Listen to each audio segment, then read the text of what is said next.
बहुत शुक्रिया। खुश रहो, आबाद रहो, इस तरह महफिल लगदियां रहन और ये पग्गां पग्गां मिलदियां रहन। देखो कहते भाई भाई मिलते हैं, पग्गां पग्गां भी मिलदियां हैं।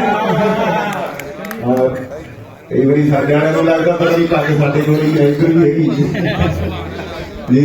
और बहुत बड़ी मेहरबानी।